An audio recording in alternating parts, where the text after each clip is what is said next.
दोस्तों आज के वीडियो में हम बात करने वाले हैं कि भारतीय रेलवे बिहार और यूपी के बीच 378 किलोमीटर नई रेल लाइन बिछाने का काम और 7 जिलों को ये रेल लाइन कनेक्ट करने वाली है। सारण में आपको 49 किलोमीटर का नया ट्रैक भारतीय रेलवे बिछाने वाली है। तो कब तक ये काम पूरा होने वाले हैं, किस रूट को भारतीय रेलवे कनेक्ट कर रही है, किन लोगों को रेल कनेक्टिविटी मिलने वाली है, इस वीडियो के अंदर मैं आपको इस नए रेल प्रोजेक्ट के बारे में जो कि भारतीय रेलवे बिहार और उत्तर प्रदेश के बीच बिछाने, इस वीडियो के अंदर मैं आपको नई रेल लाइन परियोजना के बारे में फुल डिटेल जानकारी देने वाला हूं। तो दोस्तों अगर आप चैनल पर नए हैं तो चैनल को सब्सक्राइब कर लीजिए और वीडियो अच्छा लगे तो वीडियो को लाइक जरूर कर दीजिएगा। चलिए इस डिटेल वीडियो को शुरू करते हैं। दोस्तों मैं आपको पहले बता दूं कि किन किन रूटों पर आपको कितना किलोमीटर का डिस्टेंस देखने को मिलेंगे। 378 किलोमीटर रेल लाइन परियोजना देखने को मिलने वाली है। बिहार और यूपी के 7 जिलों को जोड़ेगी यह महत्वाकांक्षी रेल परियोजना। सारण जिले में आपको 49 किलोमीटर का नया ट्रैक प्रस्तावित किए गए। गोल्डनगंज तक प्रस्तावित तीसरी और चौथी रेलवे लाइन परियोजना को लेकर शनिवार को समाहर्ता कक्ष उच्च स्तरीय बैठक आयोजित की। बैठक की अध्यक्षता सारण के जिला अधिकारी ने की। बैठक में रेलवे NHAI, जल संसाधन विभाग, विद्युत विभाग और जिला प्रशासन के अधिकारी उसमें मौजूद रहे। रेलवे अधिकारियों ने बैठक में परियोजना के प्रस्ताव, अलाइनमेंट और प्रारंभिक खाके की भी जानकारी। अधिकारियों के अनुसार 378.74 किलोमीटर लंबी यह महत्वाकांक्षी रेल परियोजना उत्तर प्रदेश और बिहार के कुल 7 जिलों को जोड़ेगी, जिसमें आपको यूपी के 5 जिले साथ बिहार के सारण और सीवान जिले शामिल किए गए। परियोजना के तहत सारण जिले में करीब 49 किलोमीटर लंबा नए रेलवे ट्रैक प्रस्तावित किए गए हैं। रेलवे अधिकारियों ने बताया कि नई रेलवे लाइन बनने से ट्रेनों की आवाजाही क्षमता बढ़ेगी और यात्री और माल परिवहन दोनों को भी बड़े फायदा मिलने वाले हैं। इस परियोजना के अंदर आपको 16 रोड अंडर ब्रिज,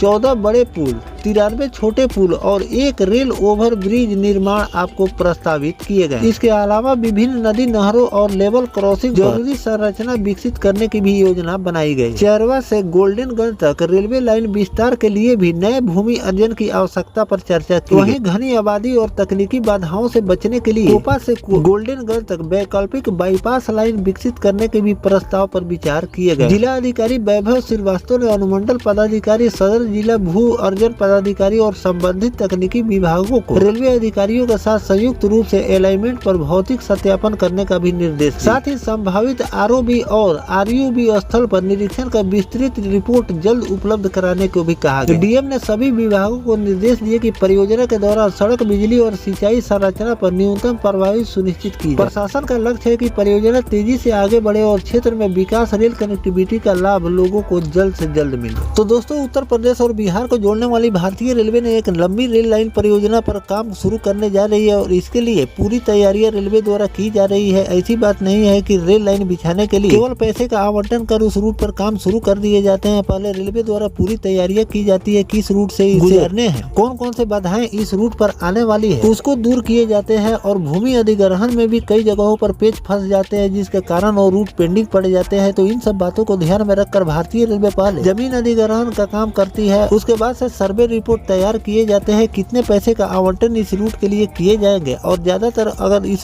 समय की अगर रेल लाइन की, नए रेल लाइन की अगर इस समय की बात करें तो भारतीय रेलवे नए ट्रैक उस रूट से गुजारना ज्यादा पसंद करती है जो कि शॉर्टकट रूट रेलवे द्वारा तैयार किए जा रहे हैं, ताकि लोग भी कम समय में अपने गंतव्य तक पहुंच जाए और भारतीय रेलवे के खर्च भी कम। साथ में इस रूट पर आपको एक बाईपास रेल लाइन पर भी विचार किए जा रहे हैं। इस रूट पर आपको एक बाईपास रेल लाइन का भी निर्माण देखने को मिलेंगे, उसकी भी सर्वे का काम चल रहे हैं। और जिस भी राज्य से नए ट्रैक बिछाने का काम भारतीय रेलवे द्वारा किए जाते हैं, उस राज्य अधिकारियों से रेलवे बातचीत करती है और उसके बाद जमीन अधिग्रहण में राज्य सरकार का सहयोग लेना पड़ते हैं। और साथ में अगर उदाहरण के तौर पर मैं आपको बता दूं कि किसी भी रूट पर अगर 1 करोड़ की रेलवे को खर्च करनी पड़ती है तो उसमें से 25% का हिस्सा भारतीय रेलवे राज्य सरकार से लेती है और 75% का हिस्सा रेलवे खुद अपना ऐड करती है। तब जाकर उस रूट पर आपको नए ट्रैक बिछाने का काम देखने को मिलते हैं। और साथ में जमीन अधिग्रहण में भी राज्य सरकार का सहयोग लेने पड़ते हैं। और अगर उस रूट ज्यादातर पेड़ आते हैं तो उस पेड़ को रेलवे को काटनी पड़ती है और उसके जगह पर कहीं और अगर 1 पेड़ कटते हैं तो उसके जगह पर 10 पेड़ भारतीय रेलवे को लगानी होती है। तो इसके लिए भी अलग से जमीन रेलवे द्वारा लिए जाते हैं और वहाँ पर जो पेड़ कटते हैं उसके जगह पर पेड़ लगाए जाते हैं। तो ये सारी प्रक्रिया पूरा होने के बाद रेल लाइन बिछाने का काम भारतीय रेलवे शुरू करती है। तो इस रूट भी आपको बहुत जल्द वर्क देखने को मिलेंगे। अभी इस पर बातचीत चल रहे हैं और तैयारियां चल रही है और इस रूट पर आपको जो भी नया वर्क रेलवे द्वारा शुरू किए जाए वो भी जानकारी मैं आपको लगातार देता रहूंगा। फिलहाल भारतीय रेलवे ने बिहार और उत्तर प्रदेश के बीच नई रेल लाइन बिछाने का काम शुरू करने जा रही है। इस पर आपकी क्या राय, कमेंट सेक्शन में जरूर बताइएगा। मिलते हैं किसी नेक्स्ट टॉपिक कोई नई जानकारी के साथ, तब तक अपने भाई को दीजिए इजाजत। जय हिंद, जय भारत, वंदे मातरम।